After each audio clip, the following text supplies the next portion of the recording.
Hello everyone, welcome to another Open Cluster Management Community meeting. Today we're excited to have Ian and Homer to present us the OCM VS Code extension, something they've been working on. So without further ado, please take it away. Thank you. Thank you. So I'll start by sharing my screen. It's the first time that I'm using VS Code, so be gentle with me. Yeah, sorry, I'm using the blue jeans. Can you see my screen? Yep, we can see it. Right. Okay. So I have a screen and then a demo. So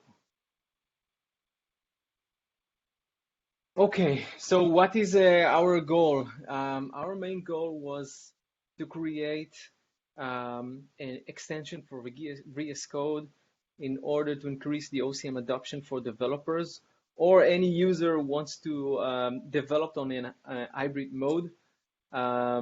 We felt that as part of our development in the OCM, that when generating a local environment, it would be nice to have it as part of the development tool. But then later on, also as users for deploying application, it's either using the CLI, which is nice, but not always that fast. So giving another alternatives. So the main feature that we are planning to have, and some of them are already implemented, is first of all to have the ability to generate automatically snippets, which are related to the CRs, which of the available CRs for the different versions, and we'll show it in the demo. Secondly, if you are a first-time user of the OCM and you want to build a Bootstrap project, then we added a feature that allows to do that very quickly. And the last one, which is already available in the current version, is setting up a local version based on kind, including validating that you have all the base tools or programs that dependency programs that you need in order to spin up the cluster. And then the second phase that we are thinking to add later on would be more around the management capabilities, either managing remote clusters, OCM clusters, and being able to see statuses of subscriptions that have been done and deployment. But that's more advanced features. So the question is, why would we choose to use VS Code? And the answer is very clear. When you look on the surface from 2021, and I guess it will be similar in 2022, VS Code is by far is being used by developers from any programming language. So that's that. I mean, yeah, there were no doubts where this extension needs to reside. And personally, we're using VS Code for our developments. So the extension uses the abilities that VS Code provides. It's basically written in Node.js. We are using a library called Shell.js in order to manage and maintain all the communication with the CLI and the different other commands that are available. And for testing tools, we're using very standard libraries of Node.js. So I would say basically, if you are familiar with front-end libraries in Node.js, that basically the stack that we have been using here. Okay, demo time. So for that, sorry, I want to see a live demo. Let me stop sharing this and share my screen.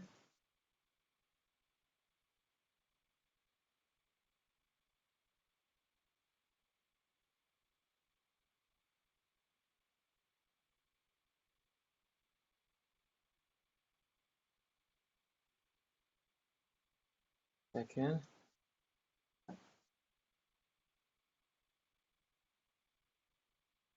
Okay, just let me know that you can see my screen. Yes, we can. Okay, great. So that's a version that I've already compiled and running on my laptop. But basically, you can go to the repo that we are going to publish later on and download the VSIX file and double click it, and it will install it as an extension. Later on, we will put it also as in the marketplace, so you will be able to find it there. So if I, first of all, let me show you how I create a new demo project, assuming that it's my first time.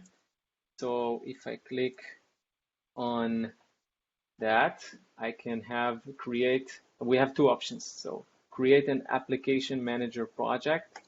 If I click that, I have multiple options. If I click Git, now let's give it a name, dummy project 1. And you see here, it created the folder, and all the resources are here with some explanations. And it's a good bootstrap for starting development. So that's one thing that is nice. And the other simple feature is that if I have a new resource, let's say a new channel, okay, then I can do here insert snippet, and then I can choose out of a list what kind of resource I want to deploy. For example, I want to have a new subscription. Again, I have all the details, and if I press on tab, it brings me to the areas that I can change. You can see them highlighted. So that's the first, and I would say easy feature that we have. The other one, which was more complex, is generating a local environment. So again, I open the palette and build local environment. Now there is a series of questions here. I can use the default settings, which create one hub and two managed clusters. Since I already have them, and I already have them with the specific names, it will create some kind of a clash, so this process will fail. So I'll go with default. My hub cluster name will be hub test, and I want only one managed cluster, and name of cluster X, yes, and the process starts. Now, here you can see a progress bar of what happens, and this process can take some time. So we are not going to wait for all of that, but I want to show you in the meantime, in the debug, that we are basically called kind, and things are starting to move here.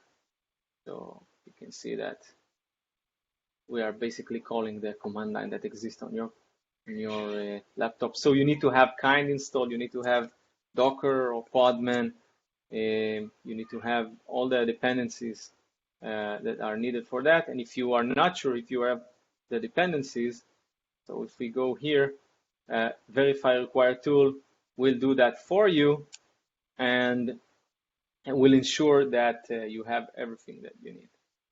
Now, once it completes, I will get a message, but since we're not going to wait, take some time, I want to show you what will be the end result. So for that, I pre-generated some clusters, and we created here a tree. This is our next feature, where you can see all the Kubernetes clusters that you have. Not all of them are have OCM installed. So only if you have OCM installed, when I will open them, I will see the resources that exist. And assuming that I have deployed some subscriptions, I also will be able to see them here. But that's it. That's where we ended. This is, of course, only preliminary part, and we need to complete that. Originally, the idea is that we want to have the possibility that whenever you click on a resource or a subscription, a web view will be open here, and you will be able to see more details around this cluster. So, for example, I'm clicking on this cluster, and I will be able to see all the subscriptions that are deployed and where they are deployed. But that's, again, still in design, and we will publish that later on. So, so what happened if you press, for example, the arrow next to apply manifest work? What does it say right now? Now it's empty, it's just for demo, I so it see. won't show you anything. I But see. I mean, the reason that we put it here is only just to show the capabilities. Right? It's a dummy tree view, but the idea is to have, when you click on that, is to have the available subscription. Okay, something failed here, so I can debug it later on. Any other question before I move to the next slide?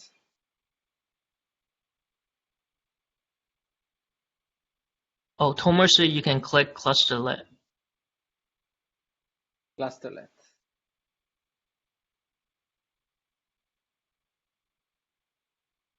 I see. That's nice. So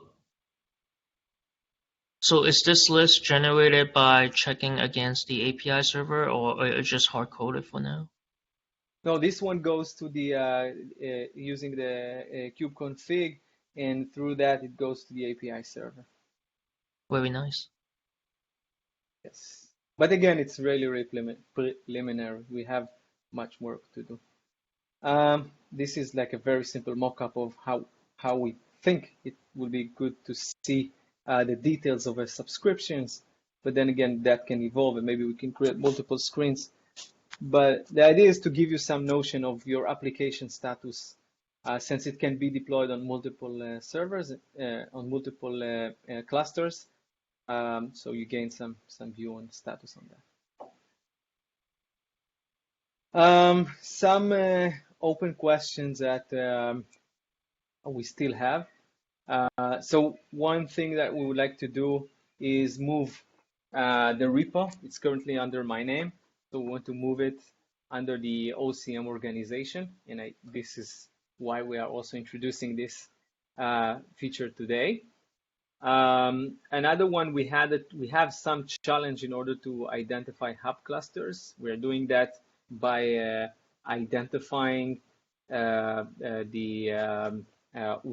of the services that are running there, but we should have some kind of a label in order to identify which clusters are hub or which one are not. Currently, it doesn't exist.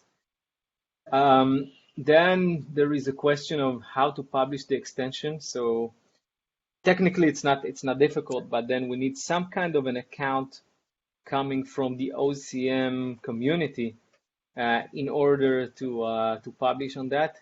It's a bad practice if it will be on private names. And the last one is more around performance and limitation.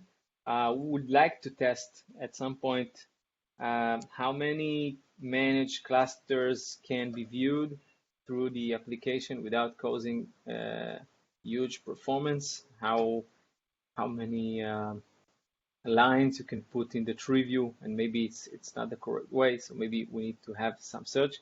I mean, we're assuming that at some point someone would try to manage, let's say, 200 clusters or even more, right? If someone decides to use it as an edge solution. So it can even reach out to more than just 200. But that's, I mean, far down the road. So that's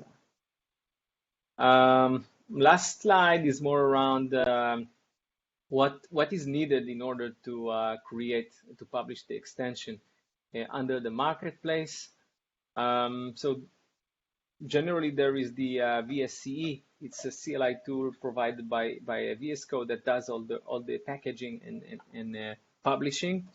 There is a need of an account on Azure with personal token and some publisher details. And there are some restrictions on the type of images that you can put there and type of files. Not not something that is very complicated. Um, so that's in a nutshell about the VS Code extension.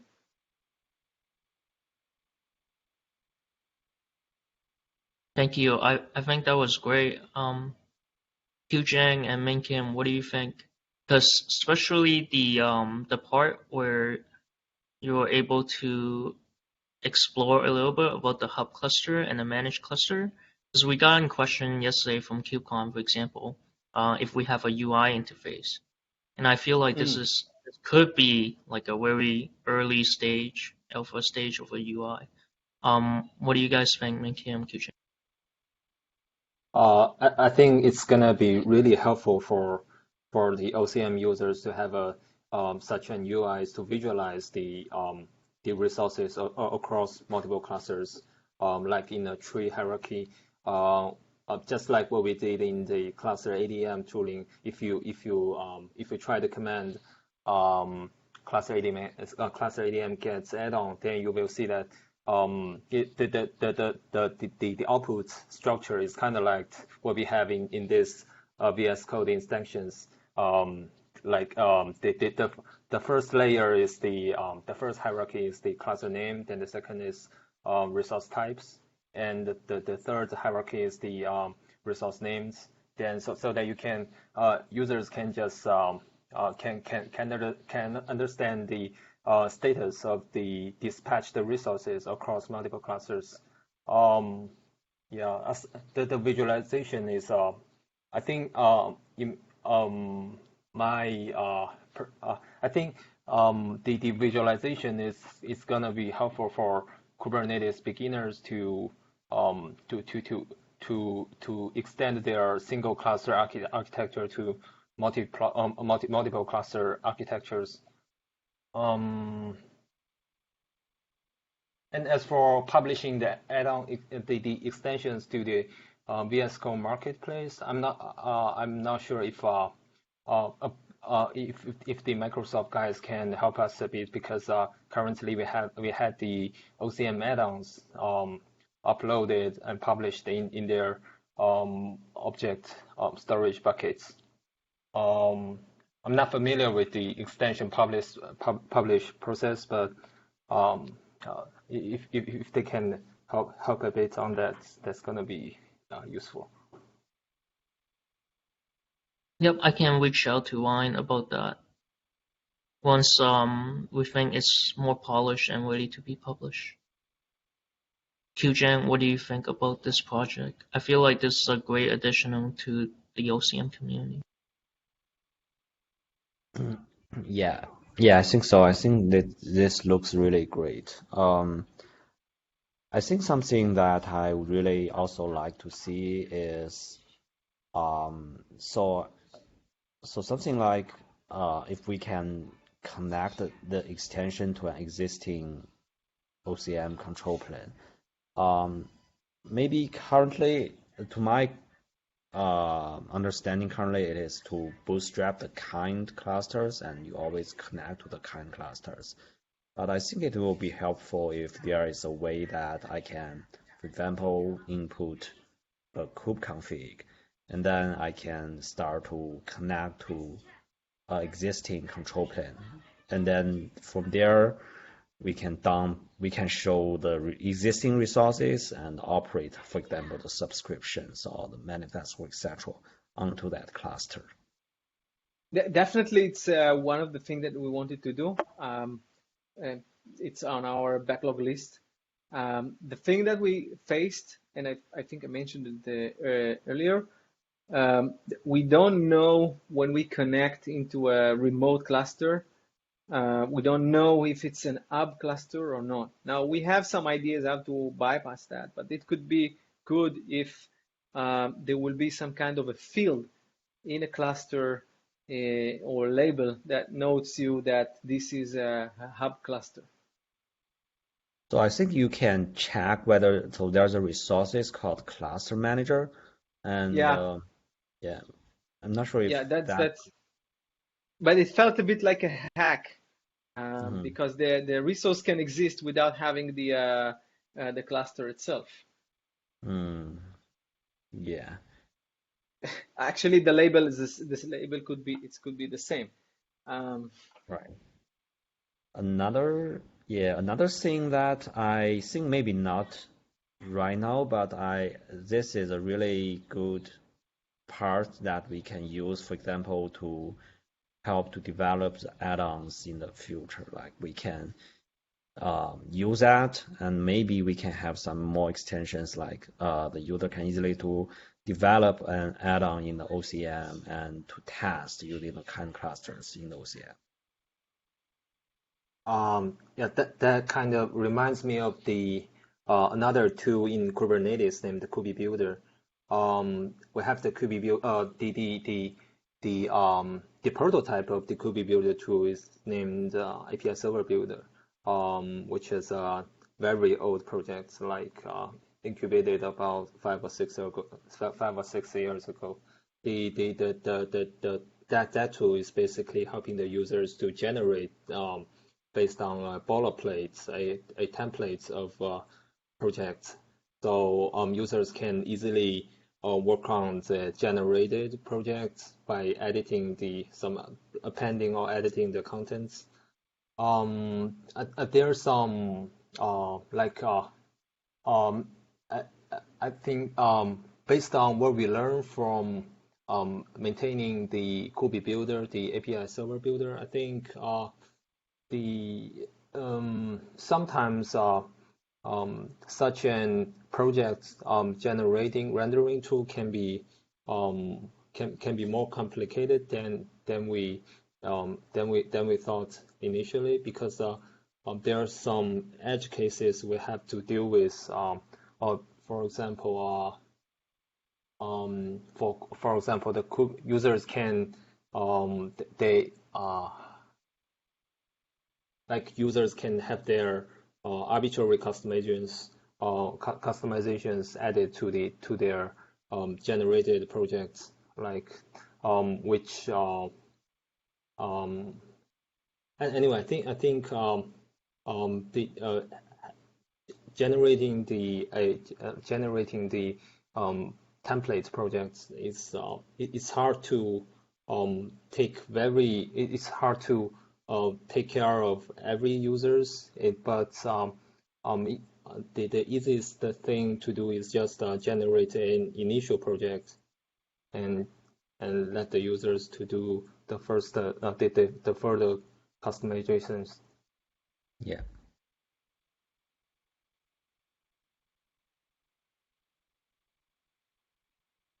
Yeah, I think that makes sense.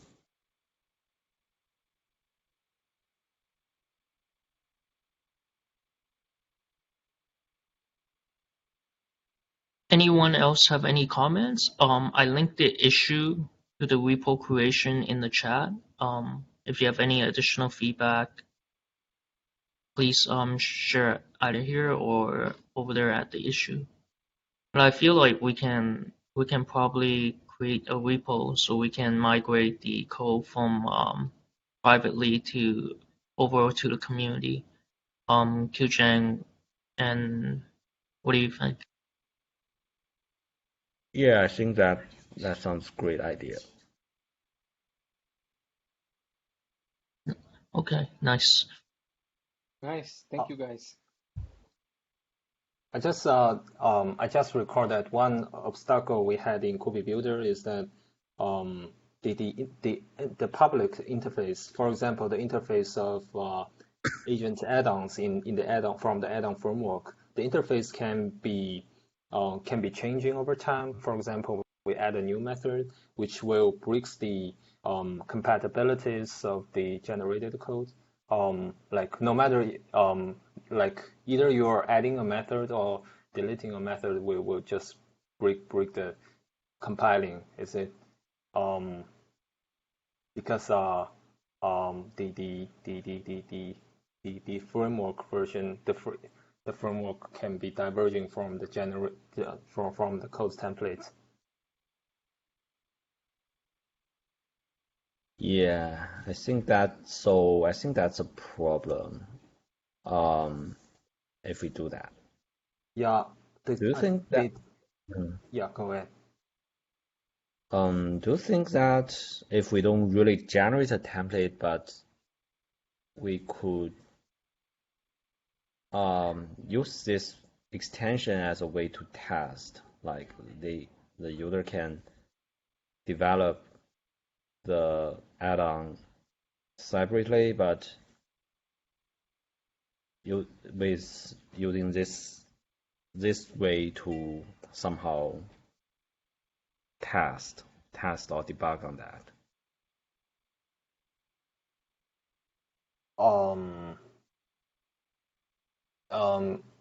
In the Spring project, there are some they had some Maven add-ons that helps developers to easily pack their Spring Boot projects into Docker images. I think you're thinking something like that, like just Yeah.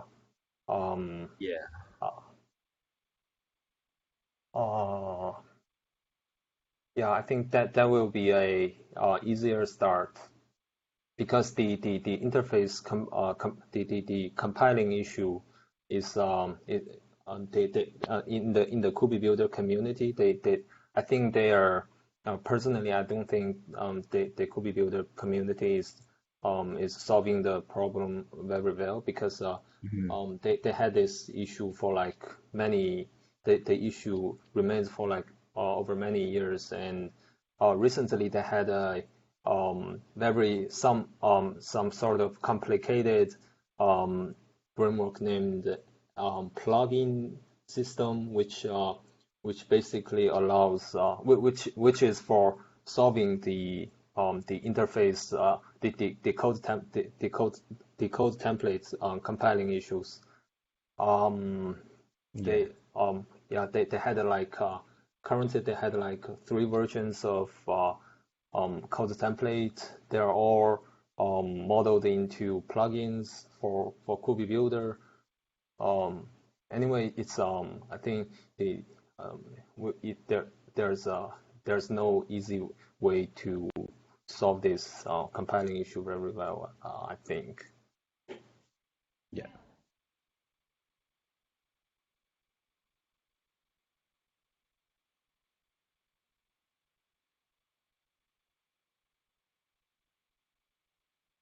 Okay. Are there any other questions or feedback? We only have a minute left. Go ahead.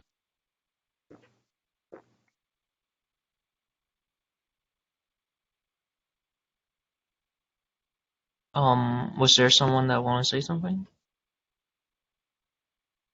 Okay. Thank you so much for the presentation. And your work on the community overall. If there's no more feedback, then this wraps up this week's community meeting. Thank you again, and take care, everyone. Bye. Thank you. Bye bye. Thank you. Goodbye. Thanks.